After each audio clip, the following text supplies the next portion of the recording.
Good evening, everybody. Let's start off with our motivation.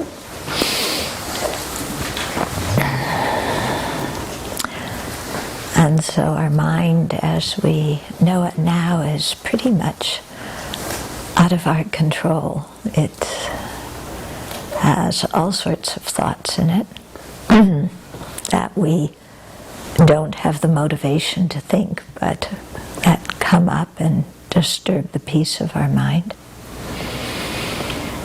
And often not even recognizing these thoughts when they come up, then we follow them, and they get us involved in all sorts of actions and sometimes very messy situations.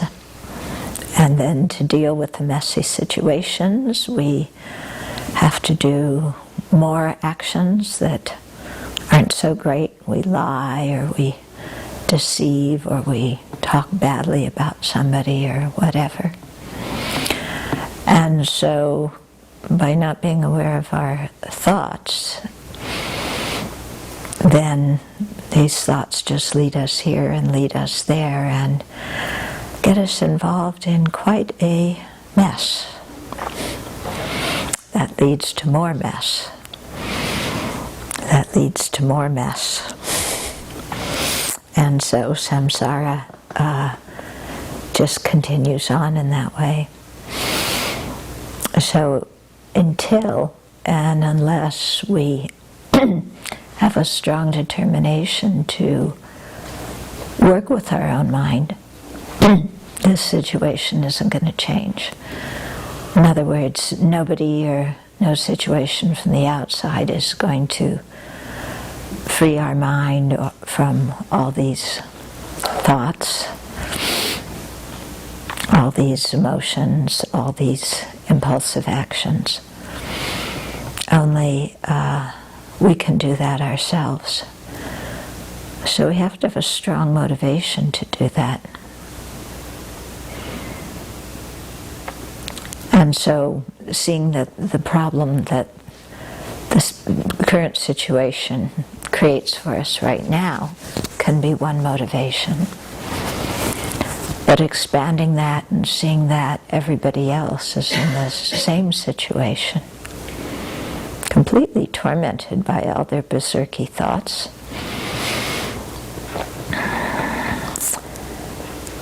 not being able to differentiate virtue from non-virtue, constantly creating the causes for misery. Then, if we think of the kindness of these beings and what they've done for us, some compassion will arise, some empathy knowing that they're like us, some compassion wanting them to be free of suffering. And then based on that, generating the bodhicitta and the aspiration for a full awakening, knowing that if we're going to do something about our own and others' situations in a lasting, substantial way, then we have to really purify our mind of all defilements and generate all of our good qualities, becoming a fully awakened one. And so we generate that motivation. And even though the motivation is quite extensive, we have to start with where we're at right now, which is looking and learning to evaluate what is going on in our mind now, and being able to discern what is virtue, what is non-virtue, what to practice and what to abandon. And so to learn how to do that, we're going to talk about the 7 ways of cognizing.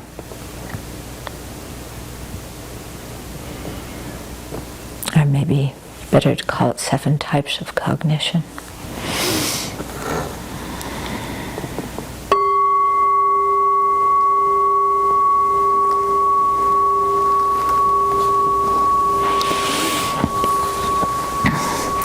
So have you noticed that all these thoughts just come in your mind and you act on them like this? Yeah. In one of the interviews this week, somebody commented on that, saying thought comes and then immediately kind of act on it. And to the extent that we hardly even know the thought's there until sometime down the line, when we look at the situation we've gotten ourselves into, and then say, how did I get here? Yeah. So, we tend to be quite impulsive. A thought enters our mind and then immediately we act on it without evaluating the content of that thought or the type of thought it is. A thought comes in, oh, I want to do this, we do it. Yeah. A thought comes, I don't like this, immediately we get in somebody's face about it. Yeah. So very impulsive.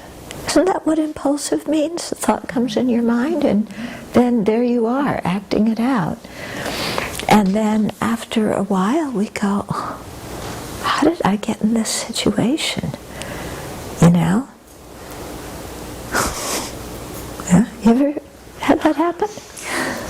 How times have been.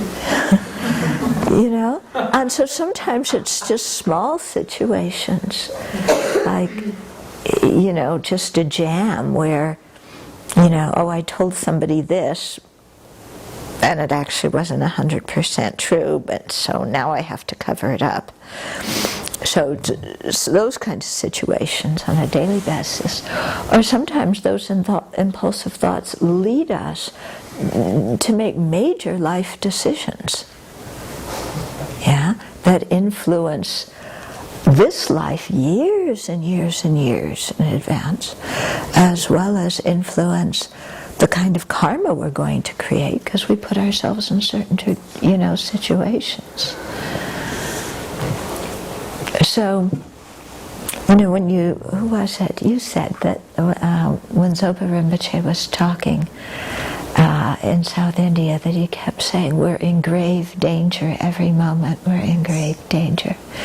So I think this is what Rinpoche was talking about, just our tendency to follow these thoughts without stopping and evaluating. So these thoughts are going to come because of past habit, past familiarity, because we've just thought them a lot and we've never bothered to counteract them, and we've never bothered to do anything but basically follow them. So it's going to be tough at first, but when we see that it really puts us in situations of grave danger, then that will make us stop and really think, okay, here was a thought that came in my mind to do this. Where's that thought? That thought's going to lead to that action. Where's that action going to take me? What kind of situation am I getting myself in? And by doing this, am I going to wind up in a bigger mess simply by following everything I think? Yeah, so we really have to slow down and look at this stuff. And also when we see ourselves, going down a wrong path mentally and covering up for things and rationalizing things, because we know when we're doing this kind of, don't we? There's a certain feeling in the mind when somebody says, why did you do this? And you say something, and when you're not completely being honest about it, there's a certain feeling in the mind. The reason what I say sounds good, and it's enough to kind of get me off the hook, but it's not totally 100% accurate. And the other person may know that and not call us on it. Yeah. But the more important thing is in our own feeling, like, and then that just kind of leads to more and more kind of rationalization and justification and excuses, and we make very bad decisions in that kind of state. Yeah? So, in the 37 verses, when he says, at every moment ask ourselves, what's the state of my mind? This is what he's getting at. And not just to, see what state of mind we're in, but to evaluate it. Is this something to practice or something to abandon? And then act on that.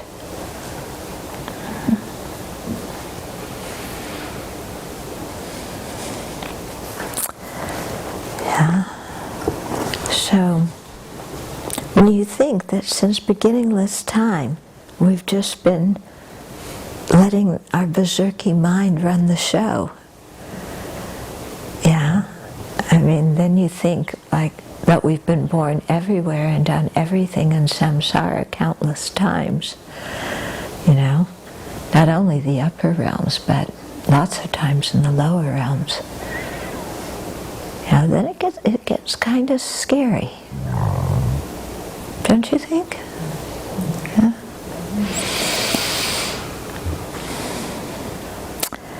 So, learning about low rig, mind and awareness, is a topic I think that's very helpful to give us some tools to look at our mind.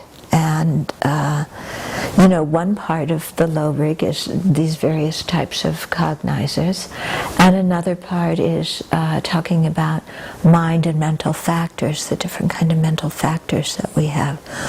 So there's various ways to look at the mind, but they're all really quite helpful for implementing in an attempt to understand our own mind.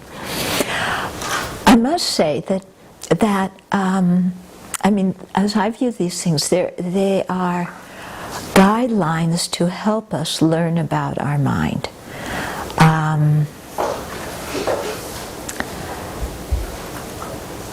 I've been studying these things for a long time. There's many things in them that I don't understand, that don't make sense to me. So I just try to use it in whatever way seems beneficial and not get stuck on trying to squeeze every experience I have into one of these frameworks. Okay? So some people, one of your questions was, and you had commented on it too, about so many, we can have all of our senses having direct, valid cognizers at the time, and each of those senses have a mental factor of feeling and discrimination, and so, can I be aware of all those things at one time? And, you get quite confused. When we look at our experience,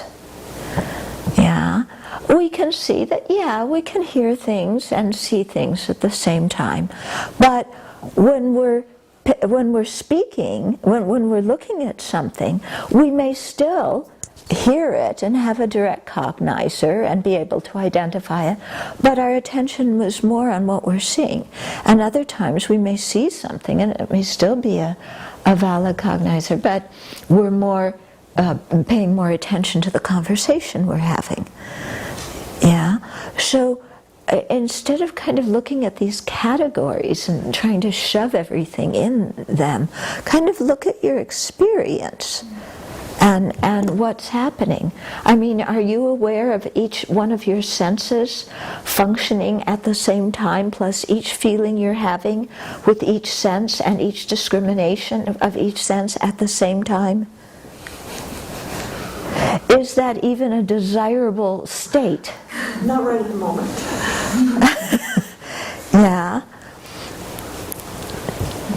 No, okay? You know, why are we practicing mindfulness and introspective awareness? It's to gain concentration. Concentration's on one object. We want to gain concentration so that we can go deeply into the nature of reality and free ourselves from the wrong grasping. Yeah? So, you know, you don't want to get hung up with, okay, let's see, I'm seeing the, you know, the white of the wall, and what's the feeling? What am I hearing? What's the feeling? What's the discrimination? They're all going on at the same time. I don't really think they're all happening at exactly the same time, you know? And especially when you consider that it takes a few moments for us to actually cognize an object. It's not in a split second. You know, there's a time period that's going on. And even though there's a mental factor of feeling in the very first split second, you know, I wonder how extensive, what kind of quality that mental factor of feeling is in the very first split second, because it seems to me that you have to cognize the object for a feeling of some sort to kind of arise in your mind. Yeah? And so just say, okay, there's the mental factor feeling, but you know, it's going to take some time to actually build. Yeah? And there's a mental factor of intention with every cognizer. And what's strange about it is they say that, you know, all these mental factors have the same object.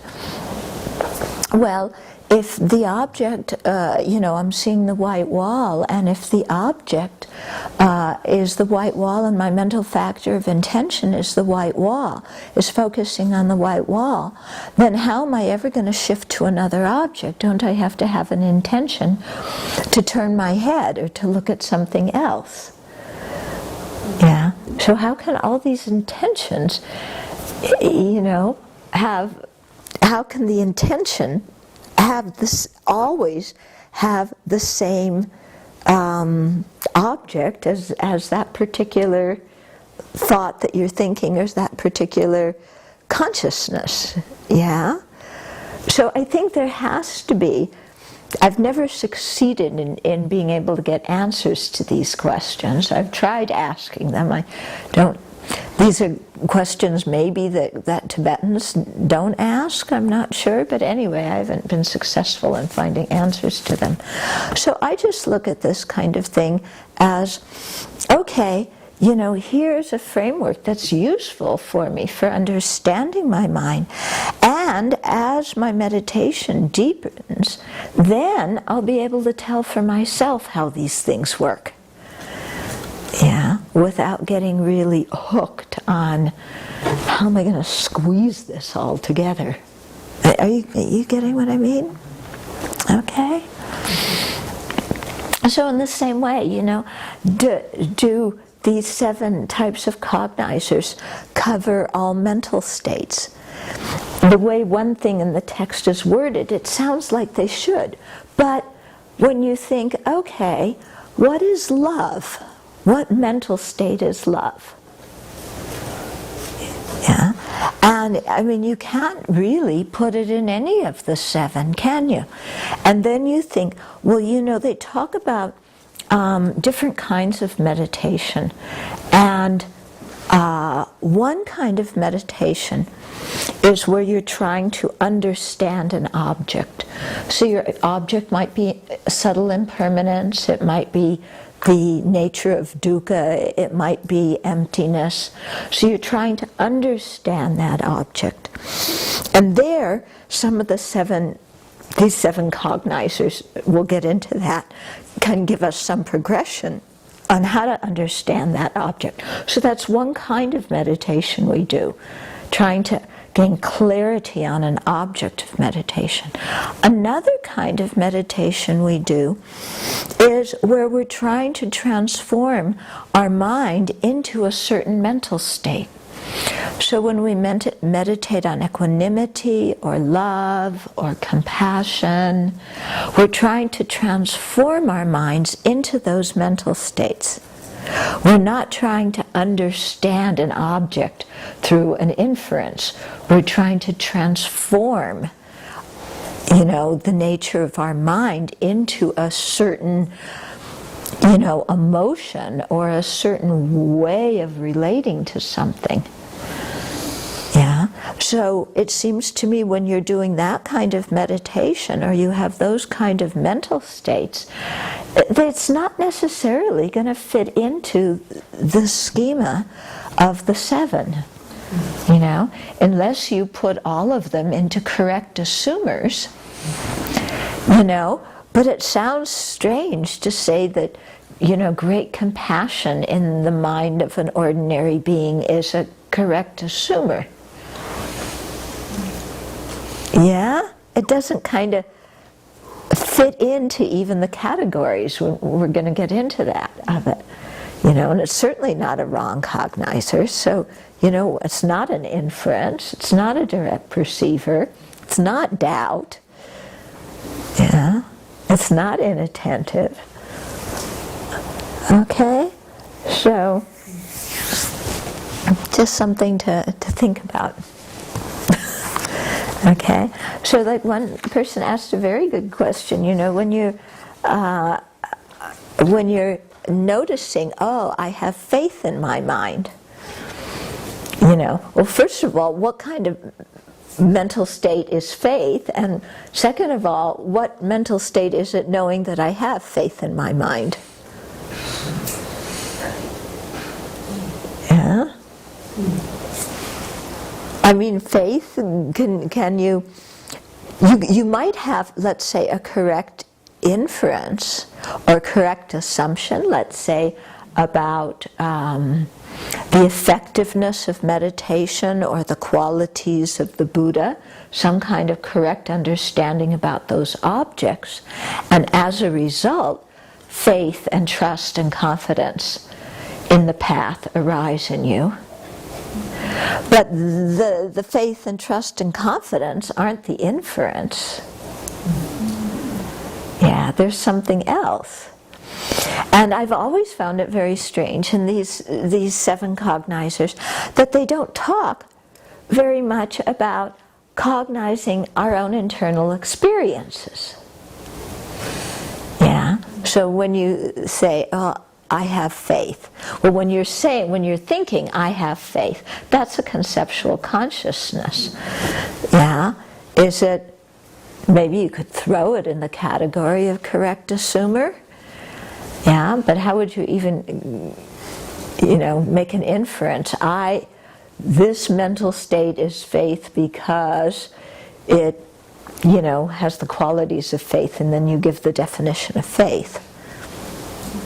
Maybe you could do it like that. Yeah. But on the other hand, when you're meditating and you're not sitting there thinking about it, you observe there's the mental state of faith and you're just kind of experiencing that. Then, that's the experience of faith. And then if you notice you're experiencing faith, does that necessarily have to be a conceptual cognizer? Can't it be some kind of mental direct perceiver that's knowing our own internal things? But it's certainly, that kind of mental direct perceiver doesn't fall into any of these categories here. Yeah. So in the Prasangika, as far as I can get in terms of dealing with that, is they say that feeling, here, usually in low rig, feeling is the actual feeling of pleasant, unpleasant, and neutral. In Prasangika, they tend to divide it in feeling can be the agent, the person, or it could be the action, or it could be what's felt. And they say that it's the action of feeling is actually feeling. Yeah. So if the action of feeling is feeling, and then pleasant, unpleasant, and neutral is what is felt. Yeah. So then they look at it that way. In that case, feeling might be some kind of mental cognizer, a mental direct perceiver. But then, you can't really separate the action of feeling from the thing from the feeling that's being felt, can you? Yeah? So these are just things, I think, that's what I mean. Use them as tools and just explore these things and see what you come up with. Hold on. Okay, there was another question that you had about, about the three kinds of the observed object condition, the uncommon empowering condition, and the immediately perceiving condition, immediate preceding condition. Okay, so and saying, well, you always say that it seems like the consciousness is there and the object's there and they bump into each other, but it's not really that way. Okay, well, when we talk about these three conditions, we're talking about the dependent arising of consciousness in terms of causal dependence. That to have let's say, a sense cognizer, you need an object that's casting, its aspect. Yeah, you need an uncommon empowering condition, some kind of sense power, and you need a moment of clarity and awareness before that. And all of those things are causes, and then the result is, let's say, the eye consciousness apprehending purple. Okay? So that's talking about the arising of that eye consciousness in this sense of causal dependence. Okay? And that has nothing to do with it. I mean, that's just talking about causal dependence. Okay? When we say that the object and a valid object and a valid subject, or a reliable object, a reliable subject, are established in relationship to each other, that's talking about mutual dependence. So there it's not that one causes the other, it's that they're dependent upon each other. So you're positing things in dependence upon each other. So here you would be positing the object of chartreuse and the mind, the eye consciousness apprehending chartreuse. You would be positing them in relationship to each other, even though that object was, the chartreuse was the observed object condition that caused that consciousness to come into existence. Okay? So when you're positing things, it's a different type of dependent arising. Yeah, it doesn't contradict causal dependence, but don't get them all mixed up in your mind. Okay? So in the same way, when we say things exist by being merely labeled, it's kind of, is merely labeling something a cause of a phenomena? That's no. Yeah. On the other hand, that phenomena can't really exist what it is if it's not merely labeled. Okay. And then if you start getting into, well, whose mind is labeling it? Then, and you want to find some, God's mind, so there's an absolute authority or something. I don't know, but, all these are things to really think about and mull over. Okay? Was there a question from? So it's a comment from Jonathan. You're explaining about the certain type of cognizers and some things don't fit into it. He says, when I asked what cognizes mental factors before, You said it was apperceptions. Is that not sort of? Yeah. Okay. So apperception doesn't cognize just the mental factors.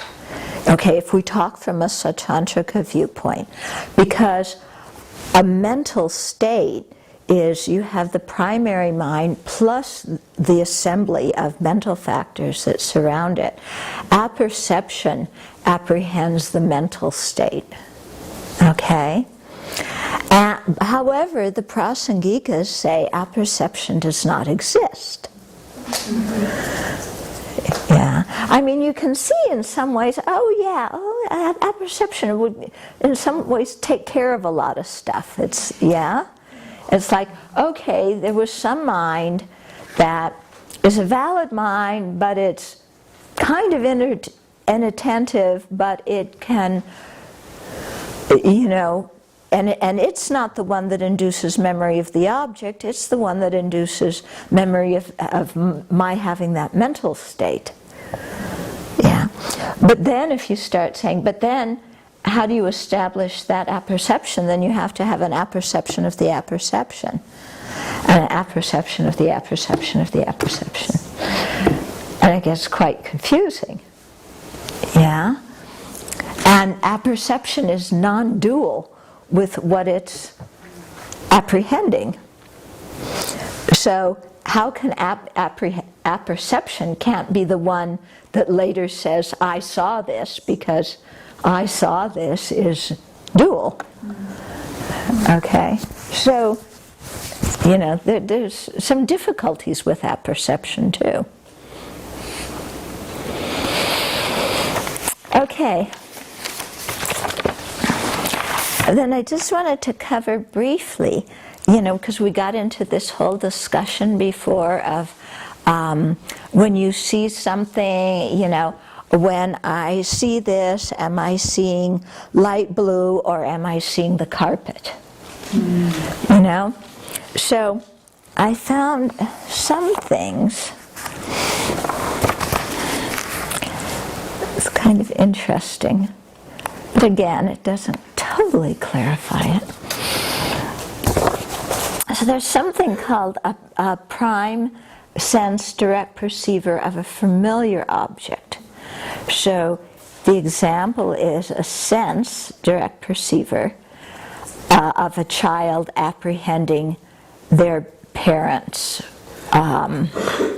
form, their parents' body. Okay?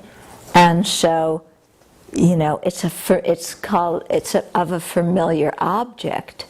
And so, you see that body, you're seeing the color, the shape, and those things, but it's very familiar, and you don't need any other consciousness to help you know that that's your parent, or your parent's body. Then there's another example called an initial direct perceiver. Okay, so here it's a sense, let's say it's an eye consciousness, apprehending the color of an Utpala flower. Okay, so let's say there's a blue Utpala flower. So you're apprehending the color of the blue Utpala flower. But if you don't know what an Utpala flower is, when you see that blue, are you apprehending the blue of an Utpala flower? Or are you apprehending the blue of a flower, because you know what a flower is? Okay? So in that kind of case, you need somebody else to tell you, oh, that's called an Utpala flower. Because this was your first time seeing it, so you just saw the color blue. You know what a flower is, so you saw the blue of a flower. Okay? But you need somebody to teach you, oh, that's an Utpala flower. Then oh, yeah. Okay. Then I'm seeing the blue of an Utpala flower. It's kind of like if, it's kind of like you may meet somebody, and, oh, they're a very nice person, hi and bye. And then later on somebody tells you, oh, that was so-and-so that you met. Yeah? And it's like, oh, you mean if somebody said, let's say, did you meet Harry? You may have met Harry because you may have bumped into him in town and started talking to him, but you didn't know that that was Harry. So if somebody says, did you meet him? You say no. But on the other hand, you did meet him because he was Harry. Yeah? But you don't know that. So, you need some more information before you can say, oh, I met Harry. Until then, it's I met a person. Okay? So it seems like when you know what an object is, and you know the name for it, then you can, and it's a familiar object, then you can not only see, let's say, the color of it, but you can see, know that object. But there's many cognizers, it seems like, where we see something, but we really need more information to apprehend what it is. For example, you're driving on the highway and you see some kind of shimmering.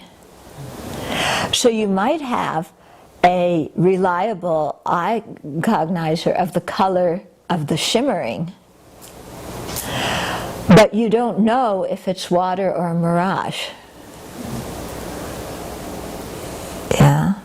So you need some more information. There's a valid, a reliable cognizer regarding the color of that, but not necessarily regarding the object that it is. Yeah? But then you also don't need like a label for it to function, no? Because like, for example, like when we see like our eyes moving all the time, and then out of everything it kind of makes a shape. But for example, a kid does not even have the eyesight developed, so the kid would just feel the love of the parent, and it would know like to get close to it or to get close to mom. Mm-hmm. But he doesn't have any label or concept or anything, yet he knows it's his mom because of the love.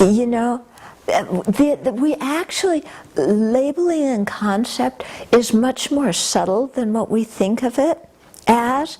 So in the case of a baby, or even in the case of the kiddies, are either of them up here? Yeah. Okay. They behaving? Yes. Hi, sweetie. She hasn't come sat up here for a while. But, they identify things and they have concept. They don't have the language like we do, but there's definitely some conceptual ability. Yeah, and I think the same thing with a baby. There's conceptual ability, even though there's not gross language. I think that fits with the thing that I was thinking about during this, because I've recognized many plants, flowers, wildflowers. Mm-hmm. I don't know the name of them, and I never have learned the name of them. I never even bothered. But so I have labeled them without a word, is what you're pointing to. Right. And you can discriminate things, even before. I recognize them every year when I go hiking. Yeah, right. And an animal can tell what's food and what's not food. So labeling is much more than naming. Yeah, it's involved with naming, but it's much, much more subtle. Because all sentient beings have it. It's not just, gross language.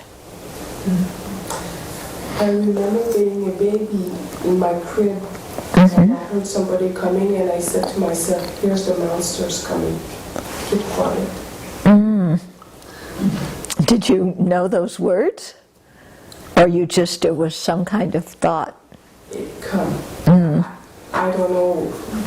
I was a baby, yeah. I was under the age of 2. Yeah. And were monsters coming? Hey? Were monsters coming? Well, I could hear the footprint, the footsteps.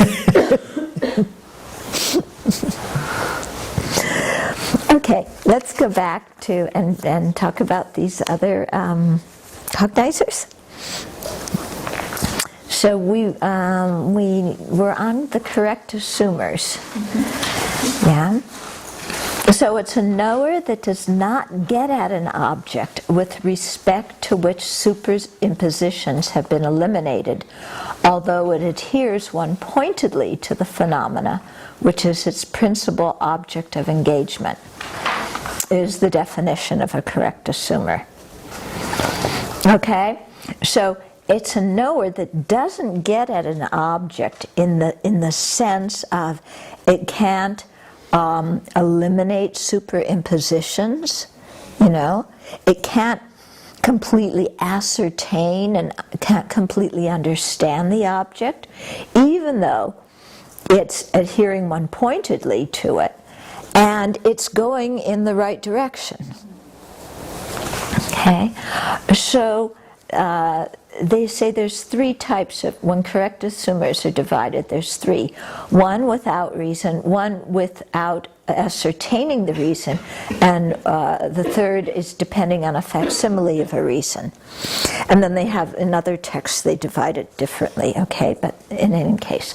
So an illustration of a correct assumer without a reason is a mind that thinks sound is impermanent without any reason at all. We have lots of those, don't we? Yeah? Kind of, this is a dumb thing. Why? I don't know. What? Yeah, because it is. Or, I want to do this. Why? Or, You've said this to me. Why are you unhappy? Yeah, why are you unhappy? Oh, yeah? Why do you think, this how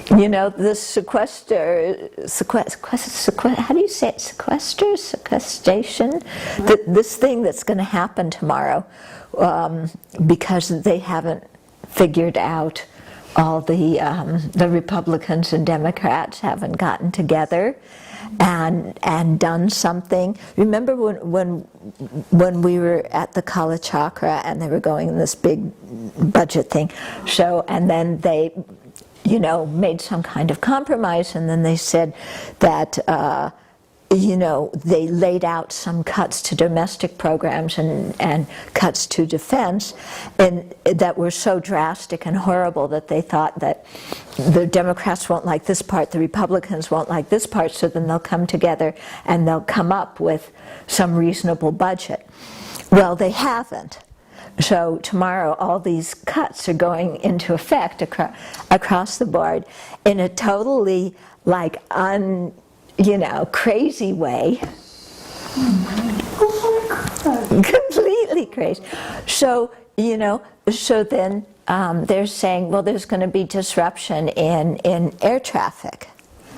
Yeah, because they're going to have to, what is it that a lot of government employees in the next 2 months are going to have to take, in the next 6 months are going to have to take 22 furlough days without payment, without wage. I think it was in 6 months, it was 22 days, something like that. But anyway, they're going to furlough all these people without paying them anything, and they're doing government jobs, so government services like air traffic control and the TSA at the airport and meat inspection and all this stuff, border patrol and some educational programs, and all these things are just the budget's gonna get cut.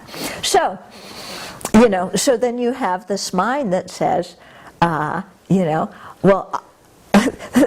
I think the how do you say sequestration, whatever, I can't say it, but I'll say sequester, but hopefully you know what I mean. That is is going to cause all this damage. Yeah, why? So then you have some reasons for it. Yeah, so we don't know yet if those are correct reasons. Yeah. Yeah, because I mean, there's without a reason, so it's not, some people are not saying without a reason, but without ascertaining the reason. So they could have the right reason, but maybe they don't fully understand it, like me. Or they could have a facsimile of a reason, you know, saying it's going to, you know, the sequester is a bad idea because, you know, Europe's economy will... yeah, right, or, you know, some reason that doesn't relate to it. Or you could have a wrong reason, yeah, you know, but of course, you know, you come to the right conclusion, but your reason for having it is wrong. Yeah, so we don't know any of these things, all these forecasts that people are making, you know. Are they correct assumptions? Then now some people are saying, well, actually, it's quite good.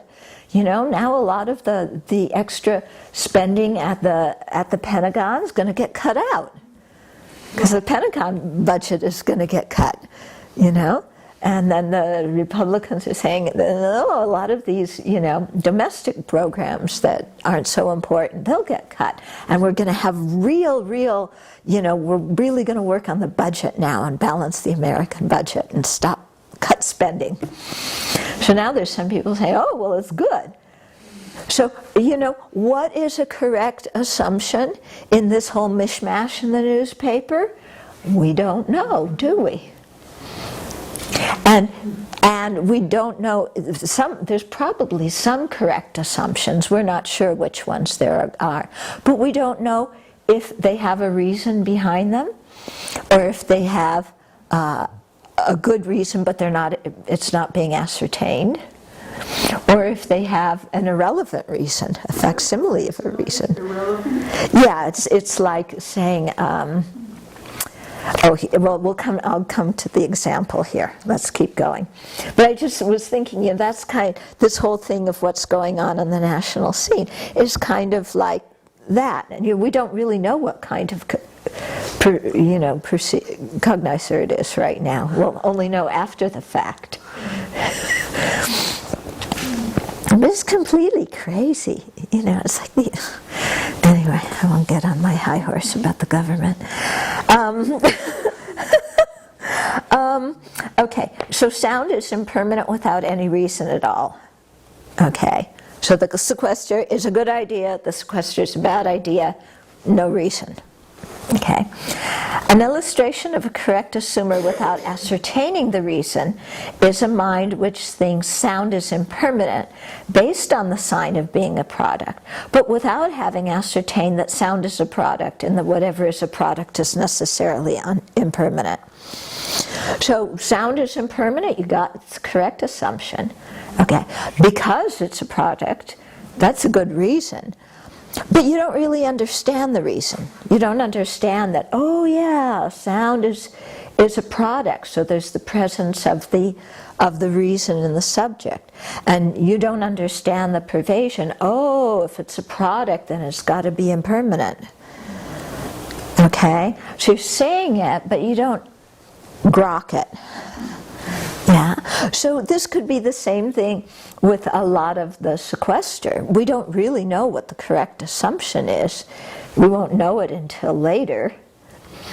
Yeah, and the people who are saying, you know, all these different things, you know, to what extent they ascertain, you know, they have reasons for this, but to what extent they ascertain those reasons, and to what extent those reasons are correct reasons, we're not going to know until later. Yeah, it's quite interesting, isn't it? Yeah, all these people making all the predictions, we don't really know. And then an illustration of a correct assumer depending on a facsimile of a reason is a mind that thinks sound is impermanent from the sign of being an object of comprehension. Okay? So it's like if I said sound is impermanent because it's a phenomena. Okay, well it's true, sound is impermanent. Yeah. Does making it, and it's true, sound is a phenomena. But does the fact that it's a phenomena mean it's impermanent? No. Okay. So it's called a facsimile of a reason. Yeah, the reason's kind of irrelevant, isn't it? That's an irrelevant thing, or it could be, sound is impermanent because, the violets are blue. Yeah. Okay, Superimpositions mean in this? It means that you can actually ascertain what the object is clearly. Without adding on anything? Yeah, without adding on something, without confusing what the object is. Because an inference can, can really ascertain the object in a correct way, in such a way that, they say superimposition is being eliminated, in the sense that if you say, okay, on that hill over there is fire because there's smoke, that's something that's a reliable inference. And if somebody came along and said, oh, there's smoke, but there's no fire, yeah, you're not going to change your mind. Yeah, because you've been able to eliminate any kind of, wrong view about that. Okay? But a correct assumer isn't able to do that. And that's why,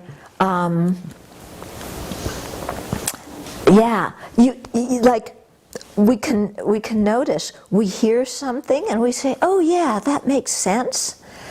And then somebody else tells us something else that's the opposite, and we go, oh yeah, that makes sense. Yeah? You ever notice that? And then a third person comes along and tells you something else about the same thing, and oh, that's the right thing. Okay, so those minds that are knowing those things haven't been able to eliminate superimposition. Yeah, because all you need to do is somebody else comes along and tells you something and you believe the new thing. Okay, so I remember when we were studying Madhyamika Avatar with Geshe-san Rinchen, and when he wasn't telling us that's because you haven't identified the object of negation, then he would say, oh, because we would be studying these other philosophies that the Madhyamaka would refute, and we'd go, who in their right mind would believe these other philosophies? This is so ridiculous, like one of the Samkhya philosophy or something, and he would say, look, if one of the people who believe in this came and taught you, you would become a Samkhya. Because they have reasons for what they believe, and you haven't really understood your reasons for believing what you believe. Yeah? So, kind of put us in our place. Samkhya doesn't make sense. Well, listen to one of them speak. And I mean, this is why we see, people will come here and it's like, oh yeah, Buddhism makes sense. And then the next thing we hear, they're into some other philosophy or some other religion or some other practice. Or somebody says, I want to do this with my life, definitely, And then a few months later they want to do something else. Yeah, so it's, you're laughing.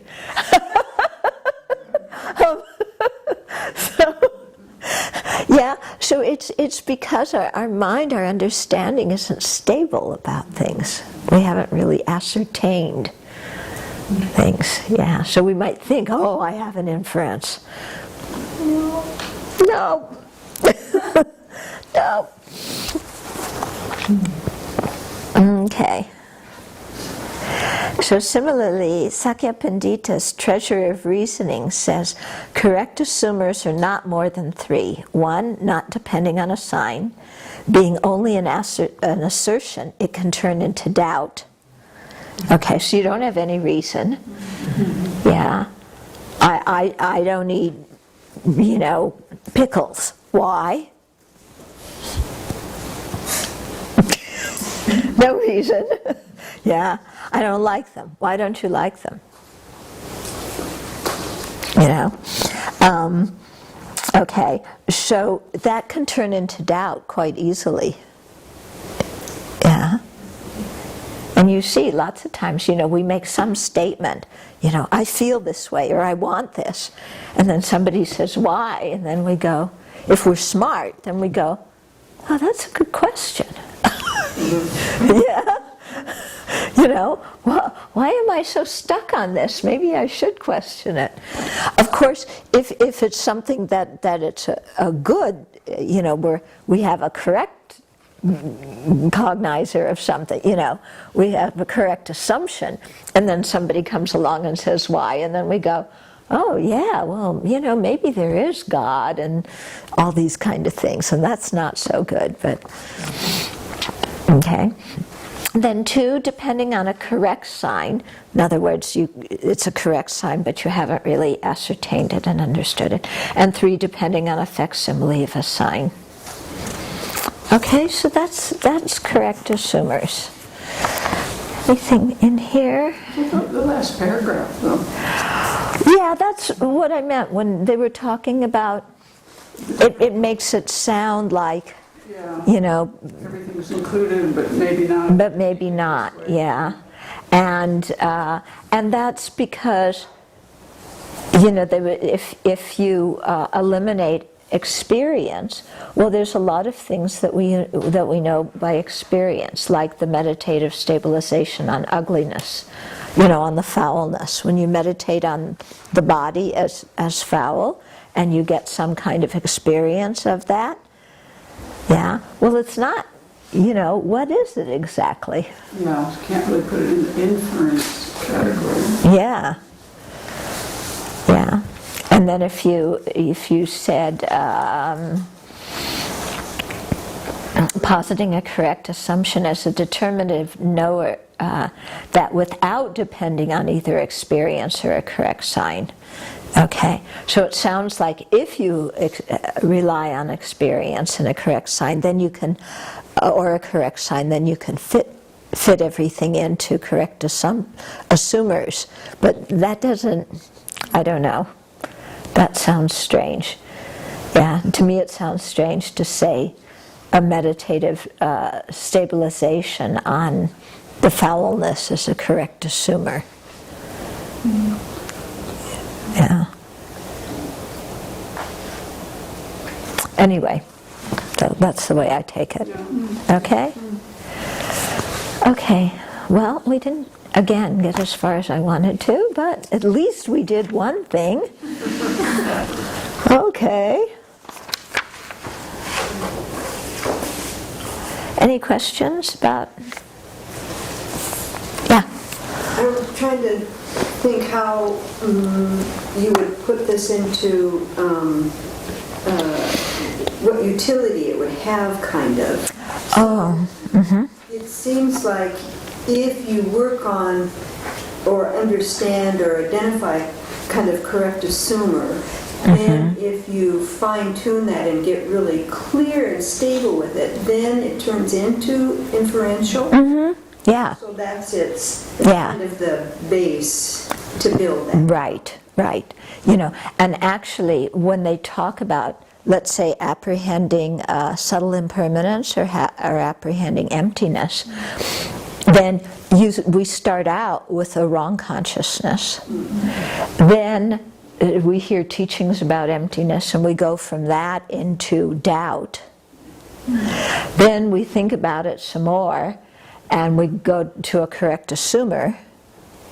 Oh yeah, things are empty because they're, dependent arising. We kind of get it, but if somebody else came along and told us something else, we would probably go with the other thing.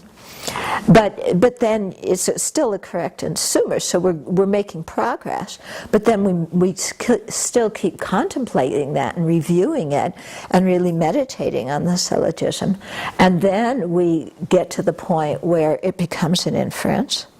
And then we keep meditating on some more, because especially with with single-pointedness, because with the inference we're perceiving emptiness through the veil of a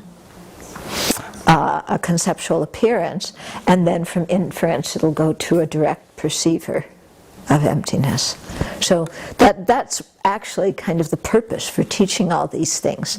So it is helpful for us if we can identify, when is this, what I say I know something, but to what extent do I know it really? Yeah? I spent one session, I didn't know if I was wasting it, but I spent one session starting to try to apply the syllogism reasoning to the Lamrim points that I thought I knew. Mm-hmm. Like, for example, I have a present human life because I've been born in the time of the Buddha, or at a time when a Buddha has come and taught. I'm just looking at that statement and like, how much have I analyzed reason? And so for me it was interesting. I didn't get much press. I didn't even get way to the 9 points, but trying to take them apart, even little tiny point by little point, and looking at it and trying to make a syllogism out of it. It showed me how not very deep. Yeah. Acceptance, absolute acceptance, but really if I analyzed it, Yeah. well, do I believe this reason even? I mean, Right. yeah, it was, And is this reason true? yeah, it was useful. Yeah, very, very useful.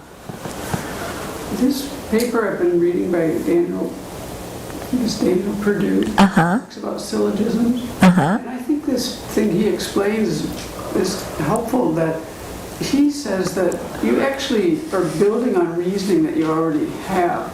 So that in the way he explains a syllogism, the reason is something you've already established in your mind. And then you're using the predicate to prove something that you haven't. And so he says what's a valid... No, the predicate is what you want to prove. Right. Yeah, that's what you want to prove. You're basing it on a reason that you've already established in your mind. So he's saying that syllogisms are only valid for the person who's kind of inquiring. For the person who's already established these things, they aren't even considered valid. They're valid for the person who's like asking the question. And so the question is what the thesis is. And they've already established the reason, and this is how you go forward. I think this is... I don't totally understand. What does he mean you've already the reason established the reason? accepted. So then, But the reason is product of causes. Right. So in that one, what you've got a person who's trying to decide, is sound impermanent? But they've already established in their mind that it's the product of causes. So okay, if they've established sound is a product of causes, then they've already established the presence of the reason in the subject. Right. And that's kind of how he's saying this works. And then what makes sense to me about this is, I think it's useful for me it's been useful to set these up no matter how they go, but I can see where there's this case made that you're building on something you already know. I think about it in terms of like what you were just asking, because the one I think about is rebirth. And to me, rebirth is a good example for this. When I set it up, I think there's reasons that I try to take the correct assumption, what the Dharma has. I try to take that as the correct assumption and then find ways to support it. So then what I've done over the years is come up with these reasons, that I can actually say I have a certain level of belief in. And then I use that to build the next part, which is the predicate.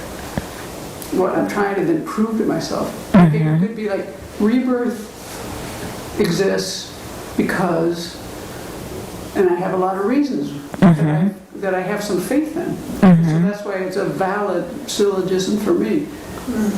But if you could say the same statement, like I could say, rebirth exists because, one reason I give myself, over the millennia, every religion has posited something after death. Many, not all. And that's one of the things that I use to shore it up, that it's possible. And so for me, that works. It's valid because I have some faith in the reason. For another person, because I had this discussion with Ken, it was so interesting. We took the same information and then we came to completely opposite conclusions because of the way we held the reasons. But then what you can also do is look at the reason and question the reason and see if the reason is actually correct or not. Yeah, because you could have reasons that were wrong. Yeah. Yeah. Facsimile. Yeah. Yeah. So, Right. So, I mean, that's like if somebody said rebirth exists because, The moon is in the sky. no, not that, but let's come up with something. I really love my girlfriend. Oh, yeah, I really love my girlfriend, and we must have known each other in past lives. Oh, that's a good one. That's a good one. Yeah. For someone though. Okay. That's what's so interesting. Yeah, but that's not a valid reason. Right. It's not a valid reason. So that person may use it to shore up their belief in rebirth. But they're not going to reach an inference by that reason, because the reason is baloney. Especially if they break it up. Yeah. What if they break it up? Then No, but like rebirth exists because, you know, I'm in love with this person, and so we must have known each other in previous lives. Yeah, and somebody may say, yeah, otherwise there's no other reason to explain why we hit it off right at the first time we set eyes on each other. The rebirth must have existed. We must have known each other in previous lives. So that I agree, but what about Yeah. the person who had awareness of their previous life, and they knew they had met that person? Mm-hmm. Let's just say, you know, then that would be valid. Well, Exact words, but the no, the idea rebirth exists because I've had a direct perception of my previous life. right. that's Well, yeah. There you go. Yeah. So I mean, you always have to investigate the reason to see if it's true. Like in this one syllogism that they use, the first one in Nagarjuna's Karikas. You know, like the self is not produced, or you know, let's say the person is not produced, or the body, let's say, the body is not produced by self, other, both, or causelessly. Yeah? So to do that, you have to actually make sub-things, you know, the body, One for each of the cases. yeah, the body does not arise from self because, and then understand the whole thing there, and then the body doesn't arise from other because, and you have a reason. So you have to go through each of those Yeah, I see that, different but points. I really am happy to have read this because to me it seems like it gives the process a direction, in a way. Yeah. You know what I mean? Yeah, I mean, we're always, Stepwise direction. yeah, I mean, to make inferences, we have to have certain knowledge. It's not like, sometimes the way they describe inferences is as if it's, you know, it's just perfect the way it is, and so you should just hear it and believe it. Yeah, but actually you have to understand some syllogisms. You know, you have to understand so many other things before that. You have to be searching to want to understand it. Yeah. It's not like, I think it also answers what John Pell was bringing up, like, because this has always been something I've thought for years. It's like logic can get you into a lot of trouble. If you just follow logic, sometimes it can lead you down a lot of bad paths. Well, yeah, a lot of times because it's not real logic. Yeah. It's phony baloney. Yeah, that's probably it. Yeah, Yeah, that could be the case too. yeah. So what we call logic isn't always logical. It doesn't have a big enough picture. Yeah, yeah. Yeah, so to actually understand something through a syllogism, I mean, you need to understand lots of other stuff too. I mean, even somebody saying, you know, there's fire on that hill because there's smoke. You need to know what smoke is, you need to know what fire is, you need to know that if there's smoke, there's fire, you need to know how to identify smoke correctly and tell the difference between smoke and vapor. Or like the time the guys were riding their cars out there and we thought there was a fire on the hillside. And we had to get out the binoculars and look. Oh, right, yeah. See riding, making dust. Yeah, right, We right. thought there was a fire. Yeah, We called the fire guy. yeah, yeah. And it was, actually, I wanted to tell you a story of my wrong perception of the week. So, you know, I go and exercise in the community room, and if it's at a certain time in the afternoon, the deer are out by the block, and so I get used to seeing the deer there, and you know, they're kind of my friends and everything, and one day I was looking out, and okay, there was a deer over here, but then there was something else moving by the block, and initially I said, oh, it's a deer. But then it was round in the back, and I thought, no, I wouldn't see round. You know, what is that? And then, you know, it kind of moved up, and I thought, maybe it's a bear. You know, because it was kind of had a big, it wasn't shaped like a deer, it was shaped more, you know. And then I realized it was wearing robes.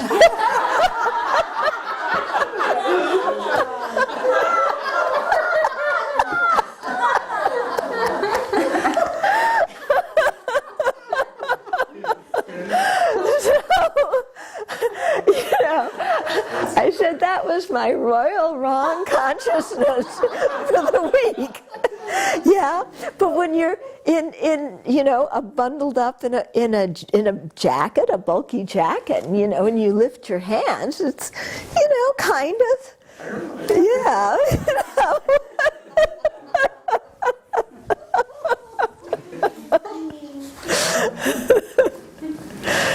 Okay, so I think we better close.